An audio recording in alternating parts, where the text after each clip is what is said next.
cette occasion.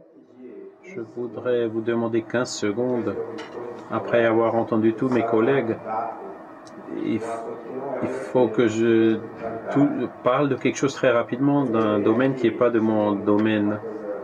Je me rappelle de quelque chose ici, de quelque chose qui s'est passé quand un journaliste qui a été interrogé qui a interrogé Louis Armstrong aux États-Unis, il lui a demandé comment est-ce qu'il définirait la dièse. Il lui a répondu que s'il avait besoin d'une définition, il ne serait pas capable de savoir ce qu'est une dièse. Et je pense que la spiritualité, c'est quelque chose qui ressemble à ça. Et moi et mes collègues, on cherche cette définition parce qu'on veut produire la spiritualité dans la science. Et en même temps, je me rends compte qu'on ne comprendra que ce qu'est la spiritualité, ceux qui sont déjà capables de la sentir. Dans mes pensées, dans mes aventures, en cherchant cette recherche, cette réponse, et principalement dans la définition qui pour moi est très claire, dans la différence qui est très claire entre la religion et la spiritualité, je suis arrivé à la conclusion que la religion, c'est moi avec les autres. La foi, c'est moi avec moi-même. Et la spiritualité, c'est moi avec la cause première et l'origine de toutes les choses, à laquelle que nous appelons Dieu. Cela dit, je vais démarrer mon thème. Je vais commencer par un petit voyage, par l'histoire de la médecine. L'histoire de la médecine occidentale commence avec cet homme, Hippocrate, qui a établi une école de médecine à l'île de Kos. Et la grande différence d'Hippocrate, c'est qu'il faisait la médecine mélangée avec de la philosophie, en même temps que de la philosophie. Lui et Socrate se promenaient longtemps pour discuter de philosophie et de médecine.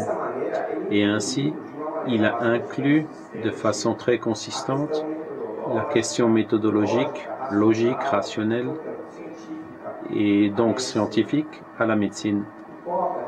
Hippocrate disait que la santé et le bien-être des personnes est dans plusieurs dimensions, pas seulement la dimension biologique, psychologique, sociale, mais aussi la dimension spirituelle et la dimension écologique, qui est l'un des aspects prédominants aujourd'hui sur notre planète et certainement fait aussi partie de notre constitution que nous appelons de santé. C'est Hippocrate qui a fondé la physiologie, la pathologie et la thérapeutique. Entre tout ce qu'il disait et qui marque la manière dont il pensait la médecine et la santé de l'homme, l'une d'elles est que ce qui devient malade n'est pas l'organe, mais la personne comme un tout. Et nous nous sommes un peu perdus sur ce chemin. Souvent, nous oublions que c'est la personne qui tombe malade, parce qu'il n'existe pas de maladie, il n'existe que des malades. Il a soigné le roi de la Macédoine qui était malade grâce à de longues conversations et il a eu de très bons résultats. Après Hippocrate,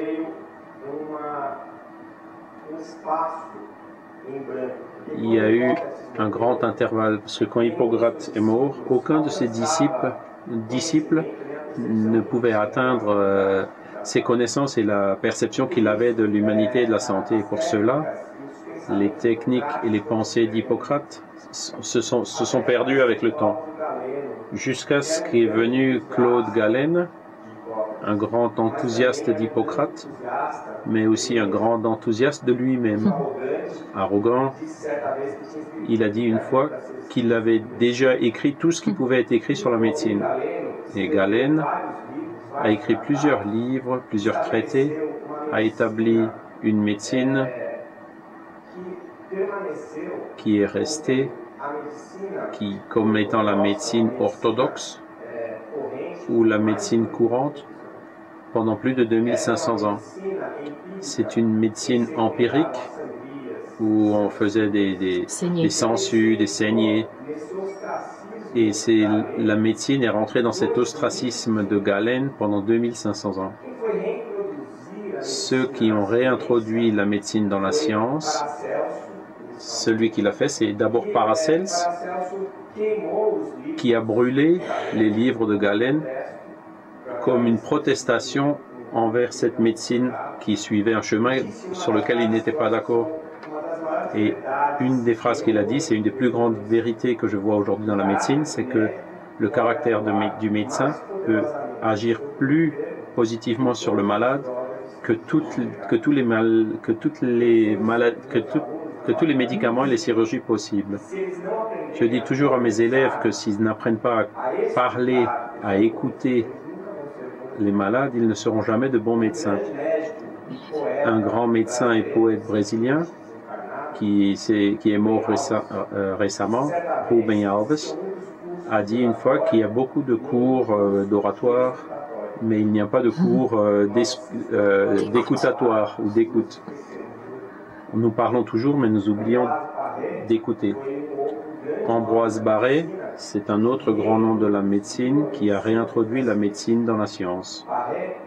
Barré a rompu les enseignements classiques de la médecine galénique, comme pour faire vomir les gens, mettre de l'huile chaude sur des blessures. Et lui croyait par contre que la foi était le meilleur et l'instrument le plus puissant de guérison disponible pour la médecine. Aujourd'hui, les travaux d'études placebo le démontrent. Et Barré disait souvent, j'ai soigné, mais c'est des dieux qui a guéri. Nous oublions souvent que nous ne travaillons pas pour guérir. Nous agissons pour aider. Mais la guérison, c'est l'attribut du malade et non pas du médecin. Il a observé l'importance de l'antisepsie dans les traitements médicaux. Il a parlé de l'interrelation entre le corps et l'esprit. Que s'est-il passé avec notre médecine? Nos parents, Hippocrate, Paracels, Barré, qu'est-ce qui s'est produit avec eux jusqu'à aujourd'hui? Qu'est-ce qui a fait que nous nous perdions? Que nous perdions l'attention sur nos véritables objectifs. Beaucoup disent que c'est la technologie. La rupture entre la science et la religion s'est produite parce que la religion ne laissait pas la science progresser, parce qu'elle était accrochée à ses dogmes. Elle a accroché les dogmes au pied de la science. Et cette division a été très utile et nécessaire pour que nous puissions arriver où nous sommes arrivés aujourd'hui. Cette image que nous voyons ici, c'est un tableau qui montre la première chirurgie réalisée sous anesthésie. Vous pouvez imaginer ce qu'était être chirurgien avant ce jour-là. Mais vous ne pouvez pas imaginer ce que ça voulait dire être patient avant ce jour-là. Le chirurgien était considéré, son CV, c'était son tablier. Plus il était sage, plus il était sale, meilleur il était. Les personnes mouraient d'appendicite, de pneumonie, mouraient de maladies qui aujourd'hui n'en posent aucun problème, où on n'a même plus besoin d'aller chez le médecin. Qui peut accuser la technologie d'avoir porté des préjudices à la médecine? Personne. Aujourd'hui, nous avons des possibilités d'étudier le tube digestif d'un patient en lui faisant avaler une micro-caméra de haute définition et qui envoie donc des ondes, qui enregistre et qu'on peut voir ensuite sur un écran. Ceux qui préfèrent être opérés avec une grande chirurgie ou une coupure dans l'abdomen, aujourd'hui on peut faire la même chirurgie en faisant par laparoscopie des toutes petites incisions, en enlevant l'appendicite, les calculs de vésicule ou enlever des tumeurs malignes dans l'intestin par 3 simples petits trous. Nous ne pensons pas que la technologie soit un problème, mais elle a un effet collatéral qui est le fait que le médecin prenne de la distance par rapport au patient. Et donc, je vais parler de l'origine du stéthoscope. Il n'existe pas. Et le médecin, pour écouter le cœur et le poumon, il avait besoin de mettre son oreille sur le thorax du patient.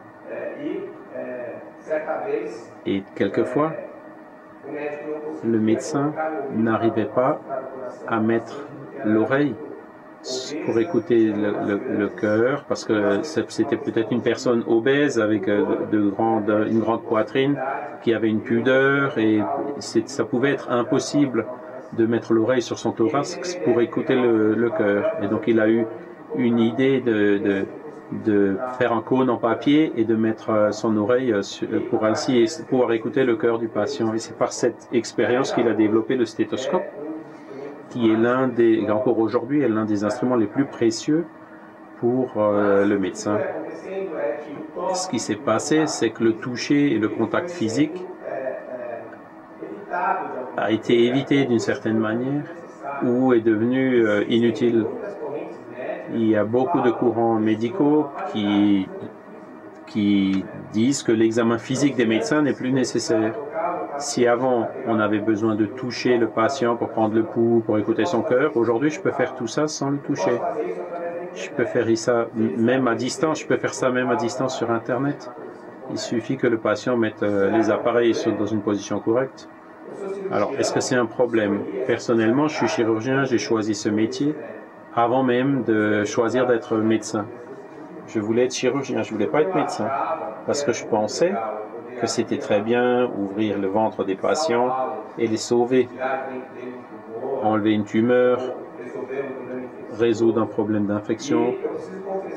Et je dois vous confesser que j'avais du plaisir à faire certaines chirurgies, à regarder mes mains, mes gants pleins de sang. J'ai été peut-être médecin aussi à cette époque, dans une autre vie, et j'ai senti un certain plaisir de pouvoir réaliser les chirurgies de cette manière. Mais heureusement pour les patients, et à mon grand malheur, il y a eu la vidéolaparoscopie, et aujourd'hui, quand je fais une chirurgie, on est dans cette situation. Et je voudrais vous demander, où est le patient?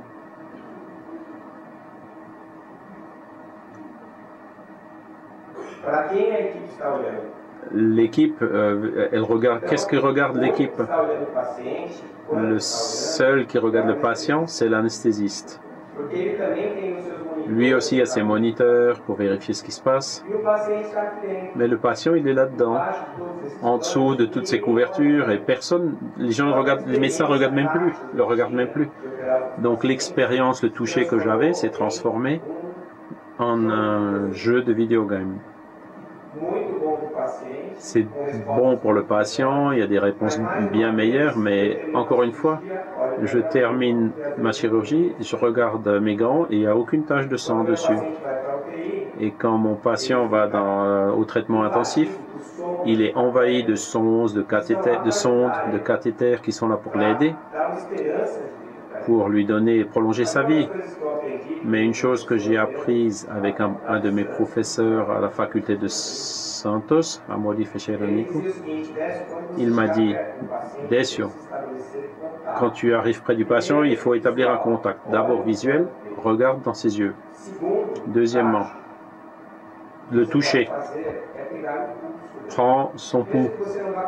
Même si tu ne comptes pas le nombre de battements, le contact physique de toi avec ton patient et le regard, les yeux dans les yeux, il perçoit que tu es là pour lui et par lui et pour lui.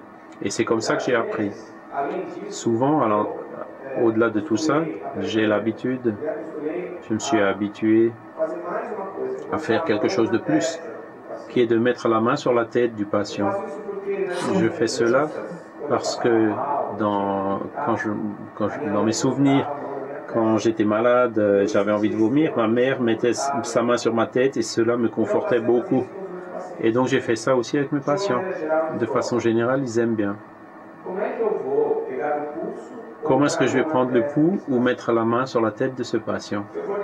Si j'essaye de prendre son pouls, comment est-ce que je vais faire? Donc, la médecine utilise la technologie, Elle n'est pas la technologie. Et c'est là qu'il y a la grande erreur que nous commettons. Nous substituons un outil, nous utilisons un outil comme substitut de l'art qu'est la médecine. Si je vais faire une ultrasonographie ou une tomographie, c'est bien, mais ça ne m'empêche pas d'examiner le patient, de le palper, de l'écouter, de le sentir, de percevoir ce qu'il veut dire avec ses mots ou parfois avec son corps. Des attitudes que les médecins apprennent au Brésil avec notre effort de transformation, c'est toujours encore une conduite technique et froide, une distance sans approche spirituelle. Ceux qui parlent d'esprit, c'est la religion, c'est pas le médecin. Et on perçoit souvent dans le mouvement de médecin spirit et que en rassemblant les deux choses et en même temps que je suis médecin, je m'autorise à parler de la spiritualité avec nos patients. Il y a beaucoup de mes collègues qui sont gênés par ça. J'ai l'habitude de dire au Brésil qu'il y a des médecins qui sont spirites et qu'il y a des médecins spirites. Beaucoup de médecins qui vont au centre spirit sont spirites, mais quand ils travaillent, ils séparent l'une chose de l'autre, comme le font les médecins catholiques, les médecins évangéliques, les médecins israélites. En tant que religieux, ils sont une chose. En tant que médecins, ils sont une autre chose. Et ce professionnalisme sourd et muet, principalement face à un patient gravement malade, les patients gravement malades montrent aux professionnels de la santé qu'il a perdu. Ils mettent en évidence que malgré toute sa technique, tout son savoir, de sa connaissance, les personnes tombent malades et les personnes meurent. Et comme nous avons été formés pour sauver et guérir la mort et la maladie incurable, c'est un grand problème pour nous. Nous n'apprenons pas à faire face à notre propre mort à cause de notre culture qui évite ce sujet. Et quand on se forme en tant que médecin, c'est encore pire. Parce qu'en plus de ça, il y a une certaine arrogance, d'une capacité, d'une possibilité que je n'ai absolument pas. Il y a la dépersonnalisation du patient, l'exclusion de la personne. Qu'est-ce que ça signifie? On confond la maladie et le malade. Dans notre visite aux hôpitaux universitaires, je vais avec les élèves. Dans le lit numéro 14, il y a une ulcère. Au lit numéro 13, il y a une hernie. Maintenant, là-bas, il y a en fait une personne qui est étendue. Et quand on parle de l'hernie, la personne qui donne son avis, tout le monde est irrité parce qu'on parle de l'hernie. On ne parle pas de la personne, pas de gens qui a une hernie. C'est une inversion d'objectif. Le nom se transforme en numéro et la personne se transforme en une maladie. Pourquoi cela se produit-il? Si la technologie n'est pas incompatible avec une médecine humaine, humanisée, si l'origine de la médecine occidentale, il y a une vision intégrale de l'être, qui est notre héritage hippocratique, d'Hippocrate, notre grand problème, c'est le paradigme sur lequel nous réalisons notre médecine. Le paradigme matérialiste est le résultat de la scission avec la religion. Il a été très utile et il est toujours, pour beaucoup de formes de recherche, utile. Mais le paradigme matérialiste établit la chose suivante. Nous allons étudier la matière. Le paradigme matérialiste ne dit pas que la spiritualité n'existe pas. Tout simplement, il l'ignore, la spiritualité. Il ignore la spiritualité. L'objectif de l'étude, c'est la matière.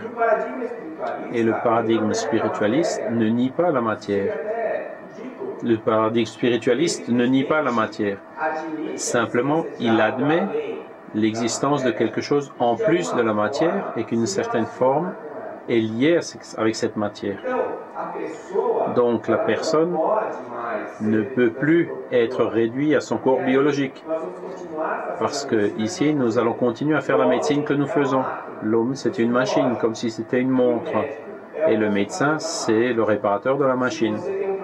Si vous avez un problème à la pompe à essence de votre car, je pense que ça n'existe plus aujourd'hui, vous allez chez le mécanicien qui changera cette pompe. Si ça prend du temps, vous laissez la voiture et venez la chercher l'autre jour. Mais si vous avez un problème à la valve de votre cœur, vous ne pouvez pas laisser votre cœur là-bas et venir le chercher après, en attendant que le chirurgien fasse son travail. Vous continuez à être ce cœur qui fait partie de vous en tant qu'individu. Et ce n'est pas que la valve du cœur qui est mauvaise. Il y a plein d'autres conséquences qui doivent être analysées également. Comme je vous l'ai déjà dit, nous devons prendre conscience que la guérison n'est pas un attribut du médecin, mais c'est un attribut du patient. Celui qui guérit, c'est le patient. Notre tâche est de le conduire et de lui faciliter le chemin pour qu'il puisse trouver sa guérison.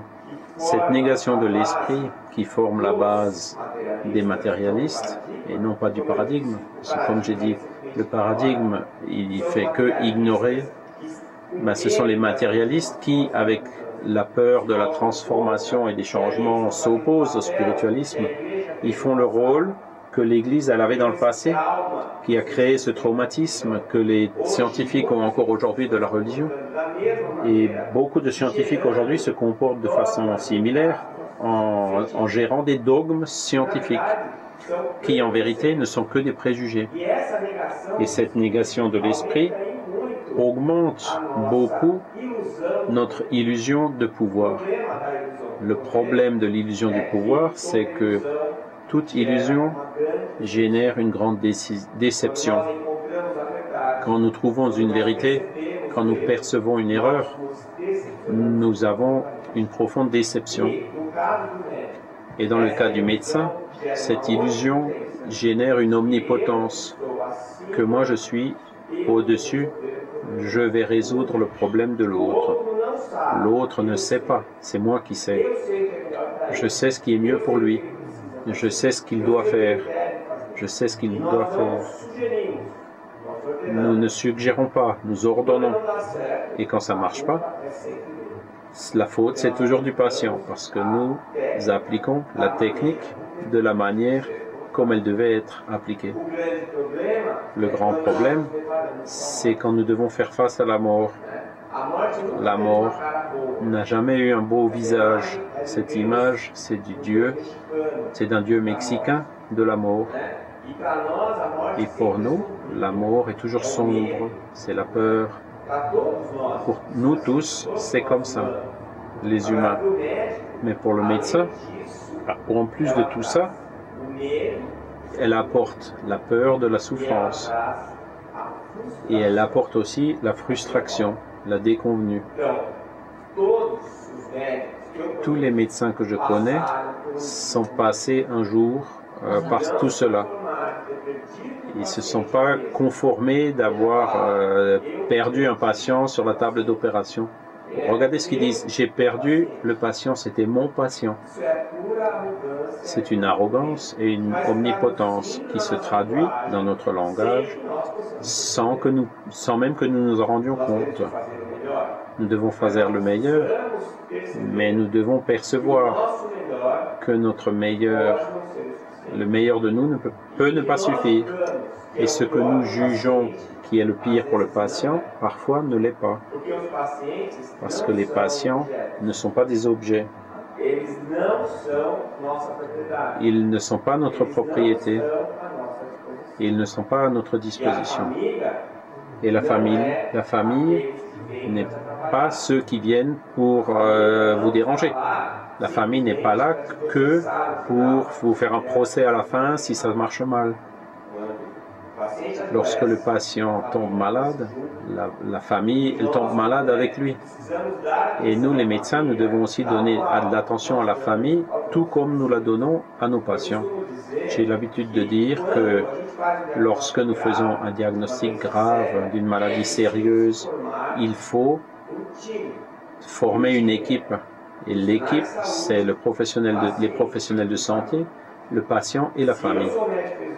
Si le médecin, je fais le diagnostic et c'est moi qui vais faire le traitement, même si d'autres professionnels de santé vont participer, il faut que je sois le coordinateur, mais je ne serai que le gérant.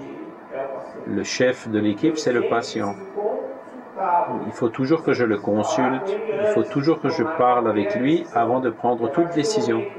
Et à partir du moment où on prend une décision, nous devons convaincre la famille que c'est là la meilleure sortie, que c'est le meilleur chemin. Souvent, j'ai perdu le contrôle sur le traitement de mes patients parce que j'ai négligé l'influence de la famille. Je n'ai pas donné l'attention nécessaire que j'aurais dû donner à la famille. Cet art de se communiquer, Alessandra, elle en a parlé ce matin, cette capacité de pouvoir voir mon patient comme un prochain qui a besoin de moi, de pouvoir voir la famille comme des personnes qui sont effrayées, qui ont peur, qui ont aussi besoin de mon expérience, parce que mon expérience me fait voir ça tous les jours. Si je fais cela, je vais faire un grand pas pour être un meilleur médecin, n'est-ce pas? Et peu importe la classification que je donne à la thérapie que j'applique. Comme on l'a dit le premier jour, 40 secondes suffisent pour établir un contact avec notre patient. Et je suis tout à fait d'accord avec ça. C'est le regard, le toucher avec compassion qui peut durer de moins de 45 secondes. Si vous accueillez votre patient debout, si vous allez jusqu'à la salle d'attente, si vous le saluez, si vous lui proposez une chaise comme s'il était en train d'entrer dans chez vous, c'est moins de 40%, mais qui crée un pouvoir, ce pouvoir qui crée cette force d'induction qui fait de sorte que le même comprimé que je vais lui donner aura un effet beaucoup plus fort que celui du collègue qui n'a pas regardé et qui n'a pas écouté le patient. On discute beaucoup la question du temps. Ce n'est pas une question de temps, c'est une question d'espace. Je n'ai pas besoin de minutes. J'ai besoin d'un espace mental pour penser à mon patient, comme il l'est, de le regarder comme il l'est. Ce n'est pas une question de temps, c'est une question d'espace. La médecine aujourd'hui chemine vers une industrialisation, vers une mercantilisation. Je ne sais pas comment c'est en France, mais au Brésil, les patients vont chez le médecin pour faire un diagnostic. Il l'envoie vers un autre, il l'envoie ensuite chez un autre. C'est tout un montage. Je travaille au Brésil dans une institution publique depuis plus de 15 ans et je sais comment ça se passe. J'étais le chirurgien du lundi de l'hôpital XY. J'arrivais le lundi matin et je voyais le lundi quels étaient les patients que j'allais opérer. Ils avaient une tumeur, une hernie, la vésicule. Et alors j'allais parler avec les patients. Je devais opérer quelqu'un de 16 ans qui avait une hernie. Et je suis allé voir chez ce gamin, il n'a pas su me répondre. Et j'ai regardé son histoire, il jouait au foot et à la fin du match de foot, il avait mal au bas-ventre. Et donc il était aux urgences. Le médecin a vu un jeune. Après, il avait mal après le foot. Sans l'examiner, il a demandé au chirurgien, il pensait que c'était une hernie. Il a pris une consultation avec un spécialiste, il est allé chez le chirurgien, à qui il a remis la lettre du premier médecin et qui lui donnait un diagnostic hernie à droite. Le médecin ne l'a pas examiné non plus et a demandé les examens préopératoires qu'il devait emmener à l'hôpital quand il serait prêt. C'est ce qu'il a fait, il les a emmenés à l'hôpital. Et quand il est arrivé à l'hôpital, il a été accueilli dans l'ambulatoire pour préparer la chirurgie. Le médecin l'a reçu et il a pris une date pour faire une chirurgie le lundi. Le patient, il est rentré, il a été interné à l'hôpital le dimanche. Il a fait cette internation rapidement, il ne l'a pas examiné non plus. Et après qu'il m'a raconté cette histoire, je lui ai dit de se mettre debout, je l'ai examiné et il n'avait absolument pas d'hernie. Je lui ai demandé s'il avait toujours mal. Il me dit que dès qu'il était sorti du premier médecin, la douleur avait disparu. Si je l'avais opéré, je n'aurais pas fait le post-opératoire. Celui qui allait le voir, le lendemain, ce serait un autre médecin qui allait le libérer de l'hôpital. Il aurait vu l'examen post-opératoire avec un autre médecin. Et c'est là où on se demande qui est le médecin de ce patient, je ne sais pas le dire. Et le patient encore moins. Le paradigme spirituel change beaucoup cette logique, parce que l'être humain est plus que son corps biologique. Selon ce paradigme, il introduit des questions philosophiques et morales comme des facteurs de santé ou de maladie. Et là, on revoit Hippocrate qui faisait exactement cela, n'est-ce pas? L'attention principale était centrée sur la personne et non pas sur la maladie. Nous faisons la médecine de la maladie, mais nous devons faire la médecine de la santé. Et nous devons aussi reformuler le concept de guérison, qui est lié directement au concept de santé. Nous ne savons pas ce que signifie être sain. La définition de la santé de l'OMS est en déphasage. Et même en déphasage, elle ne prend pas en compte la médecine que nous faisons aujourd'hui. Parce que pour l'OMS, la santé n'est pas seulement l'absence d'une maladie, mais le bien-être physico-social. Il n'y a pas le spirituel, l'écologique. Et même avec ça, on ne fait pas cette médecine. Nous ne faisons qu'une médecine biologique, point final. Cette santé, qui est déjà une utopie, à mon avis, elle est encore incomplète, parce que je connais des personnes qui ont des problèmes de santé biologique et qui sont beaucoup plus saines que d'autres qui n'ont rien, selon le diagnostic médical. Qu'est-ce que ça veut dire être sain? Qu'est-ce que signifie le bien-être? On en a parlé ici. La guérison biologique n'est pas nécessairement la guérison du patient. Quand nous prenons soin de nos patients, nous ne nous en rendons pas compte. Nous devons défragmenter le malade. Comme disait Marlène, le patient est écartelé. Le cœur va au cardiologiste, l'estomac va et s'il n'a rien, il va chez le psychiatre. Et le genou va chez l'orthopédiste. Le psychiatre, c'est celui qui ne traite rien. Les patients qui vont le chercher, ils n'ont rien. Qui vont le voir, ils n'ont rien. Ou alors, si le psychiatre ne voit non plus aucun trouble psychique, il va chez le psychologue. Et le psychologue, il ne traite rien chez les personnes qui n'ont rien. Et ça, c'est la médecine que nous faisons aujourd'hui. C'est comme ça que les choses se produisent. Mais c'est comme ça aussi. Est-ce que c'est comme ça qu'on veut que ça continue? Est-ce qu'il faut qu'on continue à traiter des maladies et pas les malades? On ne va pas donner des valeurs aux aspects moraux, aux aspects spirituels de nos patients. Est-ce qu'on va continuer à être aveugle devant tout ça et feindre que nous sommes meilleurs? Le patient rentre dans notre cabinet et sort de la même façon. Il y a un travail qui a été fait au Brésil dans la plus grande service des urgences dans l'hôpital des cliniques à São Paulo. La recherche a demandé quel est l'item le plus fréquent qu'on trouve dans les poubelles de cet hôpital. Eh bien, c'était des ordonnances. Il rentrait, le médecin ne l'a pas regardé, il a prescrit il a fait une ordonnance. En fait, c'était déjà sur la table, c'était celle d'une autre. Il a pris la recette, il a tourné le dos, il l'a remis dans la poubelle.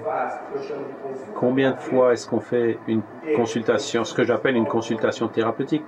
Il n'y a pas besoin d'être psychologue pour écouter. Le patient, des fois, il vient Il parle pendant 30 minutes de sa vie, il pleure, il rit. Et la seule chose que je fais, c'est de l'écouter. Juste faire un signe de la tête. Il parle tellement vite parce qu'il sait qu'il va devoir partir rapidement que des fois, je suis inquiet parce qu'il s'arrête des fois pour inspirer, pour pouvoir respirer. Alors, il continue, il continue, il continue. Et à la fin de la consultation, il est tellement soulagé que souvent, il disait, docteur, uniquement le fait d'avoir pu venir ici, je me sens déjà beaucoup mieux. Ah, mais attendez, je vais vous donner une ordonnance. Ah, ben, j'avais presque oublié. Et vous donnez le même médicament qu'il prenait déjà, mais le vôtre, il fonctionne. Parce que votre médicament n'était pas la drogue qu'il allait ingérer. Votre médicament, c'est la force positive que lui avait donnée. C'est le message que vous lui avez donné de dire je suis là pour vous, par vous et pour vous. Et il va sortir en croyant cela. Ce que vous lui dites va se transformer en loi et aura un pouvoir thérapeutique fantastique. Le médecin devrait déjà le savoir parce que ça fait partie de notre pratique quotidienne.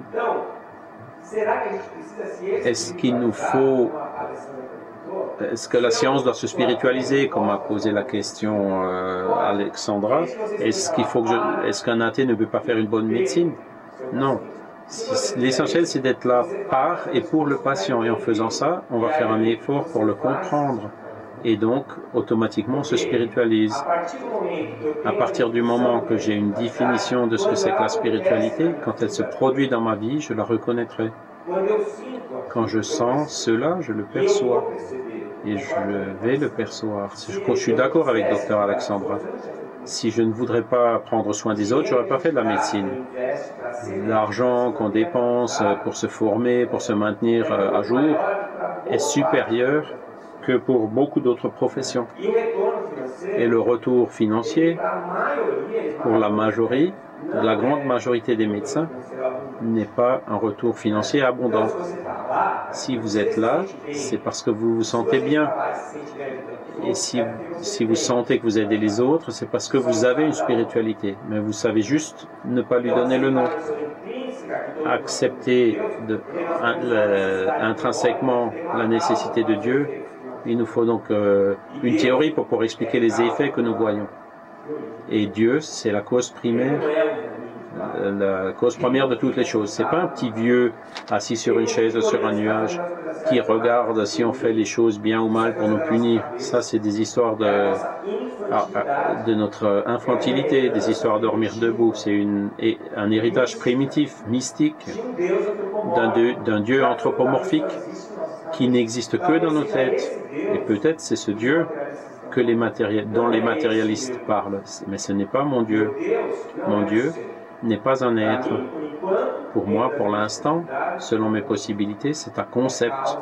C'est la cause première de toutes les choses. Le jour où je connaîtrai toutes les lois de la nature, comment fonctionne l'univers, ce jour-là, je serai face à face avec Dieu. Et certainement, il n'aura pas Dieu, il n'aura pas de nez, il n'aura pas de tête, et il ne parlera pas avec moi par la bouche, parce qu'il parle déjà avec moi par d'autres manières. Nous devons arrêter de nous disputer avec Dieu, parce que c'est notre Père, non pas dans une figure anthropomorphique, mais dans l'origine, dans la cause première. Et en écartant les dogmes religieux, on arrive à mieux comprendre, suivre notre objectif. Nous ne sommes pas ici pour mystifier la médecine. Nous sommes ici pour démythifier la médecine et la spiritualité pour les médecins, parce qu'ils en ont peur. Ils pensent que s'ils vont croire en Dieu, ils ne seront plus de bons médecins. Et c'est exactement le contraire qui se produit. Beaucoup de gens font face à cette réalité que nous, bien qu'être médecins, avant d'être médecins, nous sommes des êtres humains avec les mêmes besoins, les mêmes ressources que les autres. Et tant que nous ne résolvons pas ce dilemme philosophique auquel nous faisons face, d'accepter la mort, et c'est justement la mort que nous combattons, tant que nous ne nous demandons pas à nous-mêmes qui sommes-nous, d'où venons-nous, où allons-nous, d'une façon honnête, vous avec vous-même, selon la foi, tant que dans tout ça, nous n'arriverons pas à donner un pas en avant par rapport au matérialisme. Et quand nous tentons d'aborder la spiritualité avec nos patients, nous le ferons d'une façon erronée. La fait n'existe que sûre et forte si elle est construite sur des bases logiques et rationnelles. La fait qu'on emprunte à quelqu'un d'autre, elle se termine, elle est volatile, elle s'use. Il faut que je construise ma foi dans mon cœur. Mon esprit doit croire que cela c'est une vérité. Et si je le crois, en testant tous les jours avec ma logique et ma raison, et que cela se prouve dans mon quotidien, alors je serai croyant par rapport à cela. Parce que je croirai dans la réalité que je vois, et que j'expérimente, et que je teste tous les jours. Tant que je dois accepter ce que l'autre me dit, je n'arriverai pas à avoir la foi. La foi n'est pas croire en ce sur quoi nous n'avons pas de preuve. La foi, c'est être sûr que je crois en quelque chose parce que j'en ai eu la preuve. Unir la science avec la spiritualité n'est pas absurde. L'absurde, c'est de penser comme Descartes nous l'a enseigné. Quand on a quelque chose de complexe, on va le séparer en parties, on va étudier les parties, on va du plus simple au plus complexe. Qu'est-ce qu'il y a de mauvais à ça? Rien du tout. La méthode cartésienne nous a menés là où on est aujourd'hui, elle va encore nous mener bien loin. Mais Descartes n'a jamais dit qu'il ne fallait pas joindre de nouveau les parties après. Il n'a jamais dit que le tout n'est pas la somme des parties. Quand je prends quelque chose dans le laboratoire, je sais que ce que j'observe n'est pas la même chose que je vais observer lorsque ce phénomène il est placé dans un autre contexte. Parce que les parties agissent et interagissent, agissent et réagissent, et elles modifient les formes, les manières de se comporter. Et cela n'annule absolument pas l'étude expérimentale. Nous devons aller du plus simple au plus complexe. C'est ce que Descartes nous a enseigné. Nous avons séparé, il y a eu la croissance et maintenant il faut nous unir de nouveau. Et c'est ça le nouveau paradigme, le paradigme spiritualiste, le nouveau chemin. Valoriser les aspects psychologiques et spirituels, aider les personnes indépendamment de la guérison, accepter la mort comme une partie de la vie, accepter nos limites sans s'abstenir de l'aide possible.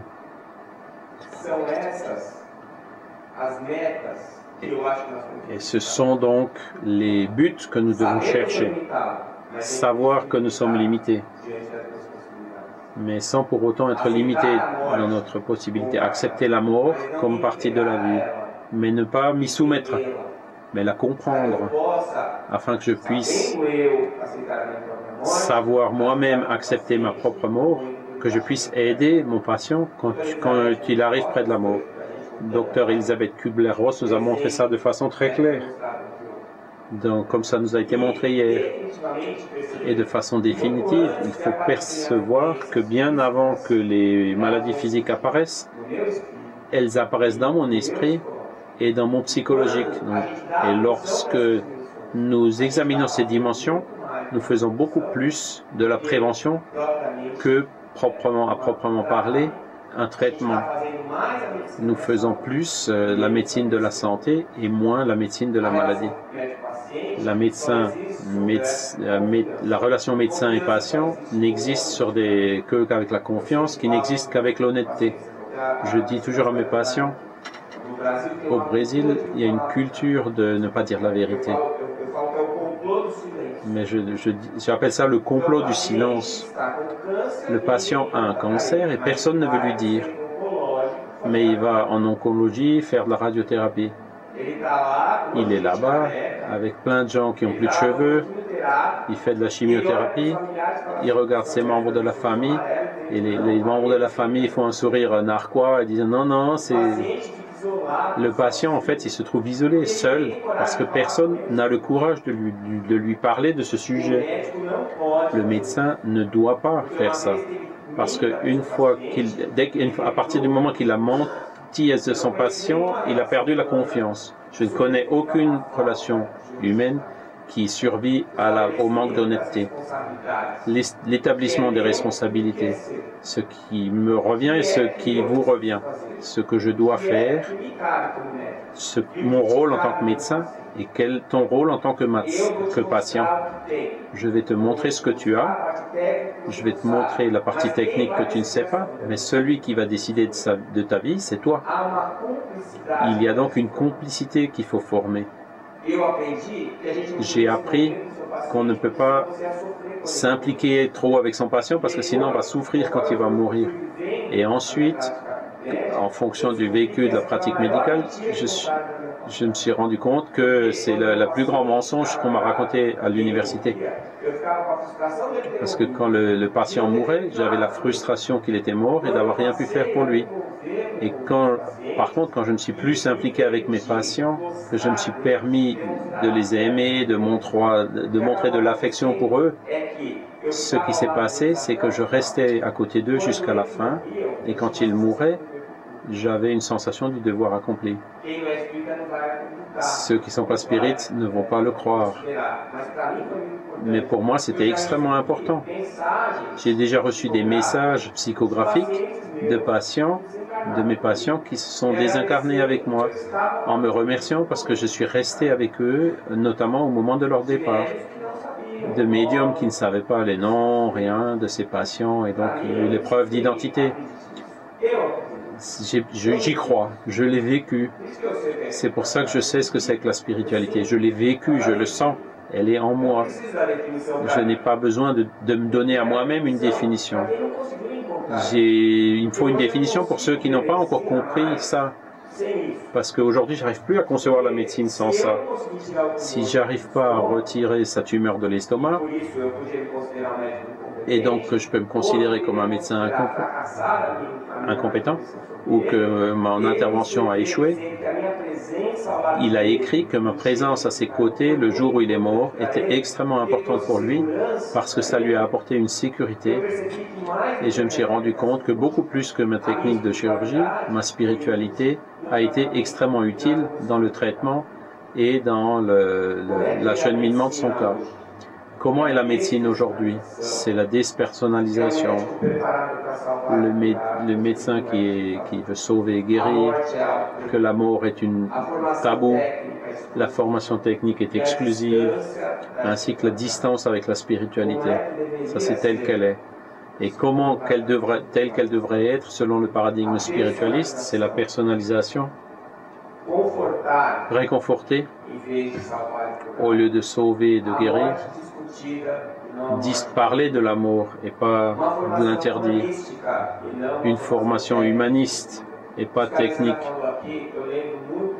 Je me rappelle très bien de ça.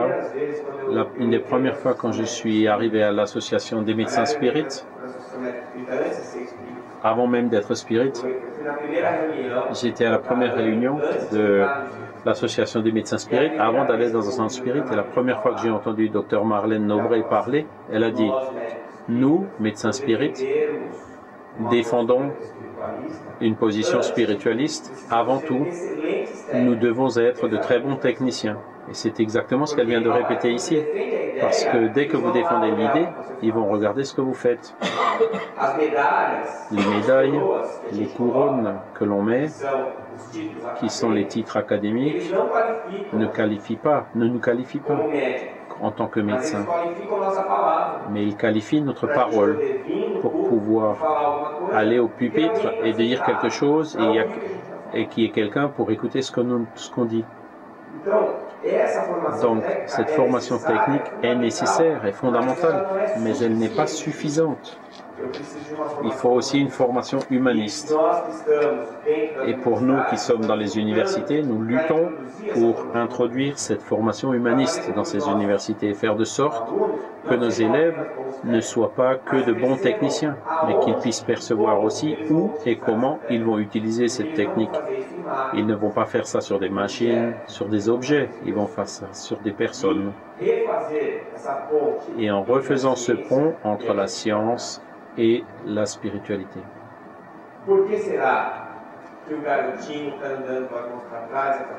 Pourquoi que le petit garçon il marche avec les mains en arrière et la tête vers le bas? Est-ce qu'il est déprimé, dépressif? Ou il n'y avait pas de sucre dans son biberon? Non, c'est parce qu'il suit l'exemple de ses parents, des autres. Comme Dr Marlène le dit hier, je pense que le mouvement spirit, c'est pas un mouvement de masse, c'est une minorité créative. Nous ne cherchons pas à devenir fameux, mais nous avons cette responsabilité d'être un choix, une possibilité. Si mon élève a 10 ou 20 professeurs et que chacun regarde vers le bas avec les mains en arrière, s'il me regarde et que je ne suis pas comme ça, au moins je serai une option pour lui. Il aura au moins la possibilité de choisir. Et ce que nous n'avons pas eu, la nouvelle proposition de la médecine ancienne vers une nouvelle médecine qui n'a pas honte de parler de ses sentiments, qui n'a pas honte d'être humaniste, qui n'a pas honte de parler de Dieu et de spiritualité, parce que les êtres humains sont comme ça. Et nous sommes médecins, et nous ne pouvons être médecins que parce que nous sommes des humains. Nous suivons cette proposition de travail qui est celle de ce médecin brésilien qui a vécu à Rio. Il est né au Ceará, il a vécu à Rio entre 1831 et 1900 et qui non seulement a parlé, mais il a aussi donné l'exemple. Il a dit que la parole enseigne, mais l'exemple entraîne. De Dr Bezerra de Menezes au Chico Xavier sont quelques personnalités qui ont entraîné grâce à l'exemple qu'ils ont donné et qui n'ont pas fait que parler. Nous, on essaye, on parle, mais eux, ils ont fait et ils nous enseignent. Et c'est par ces enseignements que nous cherchons à les suivre. Parce qu'ils sont ceux qui sont devant nous et qui ont une posture différente de la posture habituelle et qui m'attire, non pas parce que c'est différent, mais parce que je pense que c'est celle qui est la plus. Ce que nous vivons aujourd'hui, c'est un moment naturel dans les moments de transition. Les oppositions, les positions contraires, les agressions que nous subissons souvent de façon polie et souvent impolie, elles font partie de ce processus de transfert d'un paradigme à l'autre. De grands chercheurs, on sait qu'ils ont été exclus de leurs universités parce qu'ils ont défendu, ils ont professé ce paradigme. Le docteur Stevenson, qui a fait beaucoup de recherches sur la réincarnation en américain, il a dit que la science évolue selon les funérailles. Les grands détenteurs du pouvoir de la science, il faut qu'ils meurent, qu'ils désincarnent, afin que de nouveaux puissent surgir. Mais comme Schopenhauer a dit, si dans un premier temps ces idées sont violemment contestées, si dans un premier temps elles sont ridiculisées, dans un second temps elles sont combattues violemment, il y aura forcément un temps où elles seront acceptées comme des vérités évidentes. Et pour beaucoup de personnes, c'est déjà comme ça, pour d'autres, pas encore. Un philosophe nommé Fleck a dit « Ce qui est connu paraît toujours systématique et probable, applicable et évident pour celui qui le connaît. De même, tout système étranger de connaissance paraît toujours contradictoire, non prouvé, inapplicable et irréel ou mystique. Nous ne sommes pas ici pour parler de mysticisme. Vous avez entendu pendant 2 jours, pendant lesquels sont passés sur ce pupitre des scientifiques, des personnes qui exécutent, qui utilisent une méthodologie scientifique par une étude sérieuse et responsable et qui montrent à la science et à la médecine l'importance de l'abordage spirituel. Nous ne sommes pas ici pour prêcher une religion. La religion a son importance, les communautés ont une influence sur la santé, mais ce qui compte, c'est ce qui est dans nos cœurs, dans nos consciences, parce que c'est à partir de cela qu'on arrive à se lier à la cause première de toute chose, avec ou sans religion. La religion, comme je le dis, c'est comme un marteau. Si je l'utilise pour construire ma maison, il est bon. Si je le mets sur la tête de mon frère, il est mauvais. Les outils sont neutres. Ils sont bons ou mauvais selon la manière de ce qu'on fait avec. Et la religion est un outil. Mais la connaissance, la discussion de la connaissance, le développement du savoir génère ce à quoi je crois, qui est la foi. Je dis que je suis spirit parce que ça fait 25 ans quand j'ai la première fois lu le livre des esprits, j'y ai trouvé une vérité. Et dans ces 25 ans, il n'y a pas un seul jour où j'ai remis ça en question. Il n'y a pas un seul jour où je me suis dit, est-ce que c'est vraiment vrai? Et chaque fois que j'entends quelqu'un qui contredit, je lui réponds avec moi-même, en moi-même, parce que Kardec lui-même a dit que le spiritisme ne sera considéré une vérité que s'il peut être confronté à la vérité en permanence. Je n'ai pas besoin d'avoir peur de la connaissance scientifique parce qu'il révèle des vérités. Et si le spiritisme est la vérité, comme je le crois, j'ai aucune peur à avoir. Et dès que j'ai pris connaissance de cette doctrine, que j'ai commencé à l'étudier, parce que je suis né dans une famille catholique sans pour autant me considérer comme religieux, chaque jour qui passait, chaque expérience que je vécue, chaque portion de science qui a été prouvée et qui prouvait ce que j'ai lu, par l'intermédiaire de Kardec et Chico Xavier, ma foi est devenue chaque fois plus robuste. Et aujourd'hui, je dis que je suis spirit parce que je suis vraiment convaincu que c'est la vérité. Et c'est pas à cause de ça, demain, quand je vais me réveiller, je vais pas me reposer la question si c'est vrai ou pas. Être médecin, c'est être un partenaire. C'est être aux côtés et non au-dessus. C'est aider avec amour et non avec arrogance. C'est être conscient de ce que la guérison est un attribut du malade et non du thérapeute. C'est être solidaire, mais par-dessus tout, c'est être humain. Je vous remercie pour votre attention. Muito bom. Olha, muito bom.